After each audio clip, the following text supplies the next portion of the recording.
pag-usapan po natin ito hong resbakan na nangyari po ngayon mga kabida kung saan po ay sinampahan po ng reklamo ito hong si Ombudsman Samuel Martires mga kabida ni Cebu Governor Gwen Garcia diyan po sa Commission on Elections. Okay? Now, ang kanya daw offense dito is violation nitong Omnibus Election Code kung saan po mga kabida ay naglabas po ng suspension order ito hong si Ombudsman Martires laban po kay Governor Gwen Garcia despite sa umiiral na 90-day suspension ban laban po sa mga elected officials. Okay? Now, dito po sa balita ng Inquirer.net yung kanila pong headline po dito mga kabida, Cebu Gov Garcia files complaint versus Ombudsman for suspending her. Ito po. Cebu Governor Gwendolyn Garcia has filed a complaint against Ombudsman Samuel Martires before the Commission on Elections, o COMELEC, alleging that he committed an election offense after he issued a 6-month preventive suspension order against her last month. Ayun. Ito po yung controversial na suspension order po ng ombudsman laban po kay Garcia. Pagtapos pong hindi ho sinunod ng gobernadora po makabida ito hong suspension order po mula sa ombudsman. Okay? Martires had stated that the suspension order against Cebu Governor was to pave way for an investigation into the permit Garcia reportedly granted to a construction firm without environmental clearance. So yun pala, preventive suspension po mga kabida. Ang ibig sabihin po ng preventive suspension po ay parang lang yan, aalisin ka sa pwesto muna temporarily para hindi ho ma-influence yung mga ebidensya in order the suspended official not to get access doon po sa mga documents diyan po sa Kapitolyo mga kabida. Yun yung purpose para hindi ho ma-influence yung mga documents, mga evidence na pwede hong gamitin laban po sa gobernadora po mga kabida Yun yung purpose po ng preventive suspension, hindi ho yan penalty. Okay, mga kabida. Okay, tuloy po tayo sa balita po ng The Inquirer But the suspended governor argued that the order released by Martires violates Section 26, Paragraph X of Batas Pambansa bilang 881, also known as the Omnibus Election Code. Ayun. So yun yung sinabi ko po kanina, within 90 days po during election period, mga kabida, bawal ho mag-suspend po ng kahit sinong elective officials po ng pamahalaan. Okay? Yun yung nakalagay po sa Omnibus Election Code. Alright, patuloy po tayo. Okay?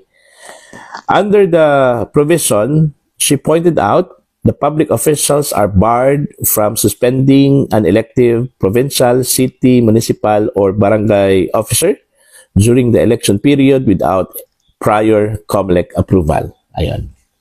So, yun yung kanya hong argument po, Pero marami hong interpretasyon po yan, makabida, Pwede hong sabihin na yung provision na yun, ang pinapatungkulan po dyan is yung suspension kung saan po ay penalty po yan doon po sa offense na ginawa ho ng isang public official o ng isang elective official, Pwede din gawing argument po makabida ng ombudsman na hindi ho penalty yung ginawa hong preventive suspension, okay? Isa lang po yung pagbigay ho ng ban ng isang public official na maka-access po sa mga dokumento na gagamitin po ng ombudsman para ho sa kanila pong investigasyon. Iba kasi yung andyan pa rin yung sinususpinde po makabida, pwede hong laruin yung mga dokumento, kasi siya yung may access, So, yun yung purpose po ng preventive suspension, mga kabida. So, pwedeng gamitin po yan ng ombudsman bilang argumento po, doon po sa isinampang election offense ni Governor Gwen Garcia, mga kabida, sa COMELEC. Okay? Now, yun. Titingnan na lang po natin kung ano po yung magiging pasya po dito ng Commission on Elections. Kasi para po sa akin, dapat sinunod muna ng gobernadora yung order po ng ombudsman, considering ang ombudsman po ay isang constitutional body.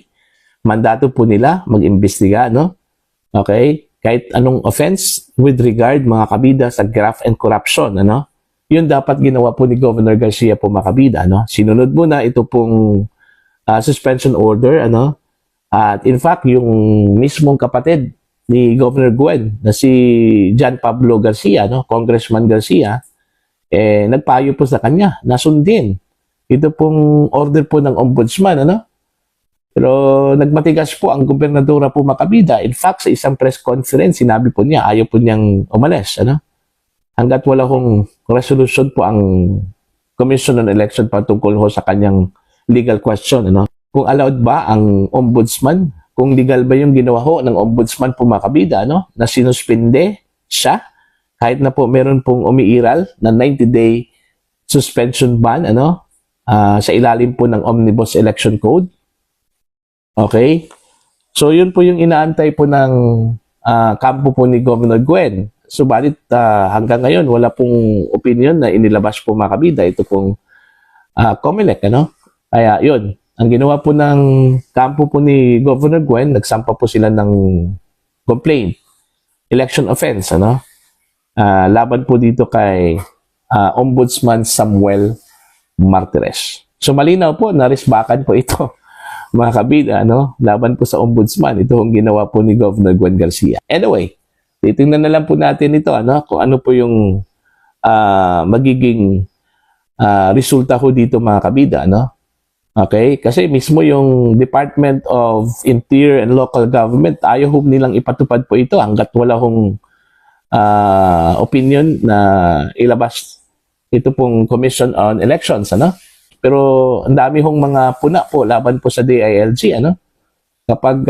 hindi ho kalyado po, mga kabida, mabilis pa po sa alas 4 yung kanila pong implementation, ng suspension order. Kagaya na lang po dun po sa inilabas na dismissal order po ng ombudsman laban po kay Governor Lagman dyan po sa Albay. Ipinatupad po ng DILG yun. So dito, mga kabida, nagmukha pong selective yung implementation po ng suspension order.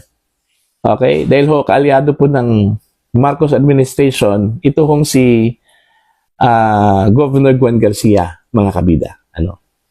Although in fairness po, sinabi po ng Pangulo na hindi ho siya nanghihimasok dito ho sa kaso ni Governor Gwen, pero naglabas po siya ng pahayag, okay, calling for the fairness, at saka patas na pag-treat doon po sa kay Governor Gwen Garcia, ang ombudsman po, mga kabida, sa pangunguna po ng dati kong Supreme Court Justice, alam po nila yung batas. Alam po nila kung kailan po sila mag-suspend po ng isang opisyal. I'm sure alam po nila yung Omnibus Election Code, na bawal mag-suspend.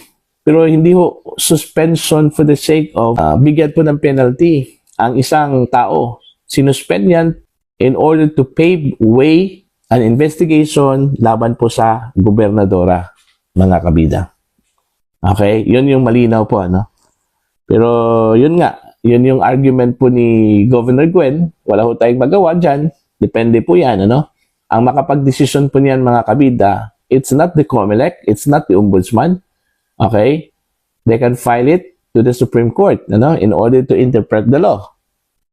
Kasi ang sasabihin po dyan ng COMELEC, okay, lumabag talaga sa batas, Pero yun nga, ang final interpretation sa batas ay ang Korte Suprema po, Okay?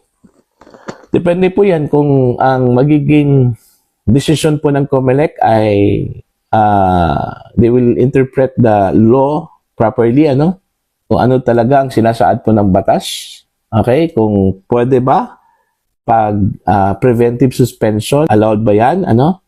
Considering it's not an election offense yung tono po ng suspension, kundi isa pong graph, mga kabida, no? Na isinampa laban po mga kabida kay Governor Gwen Garcia. Okay? So, yun po.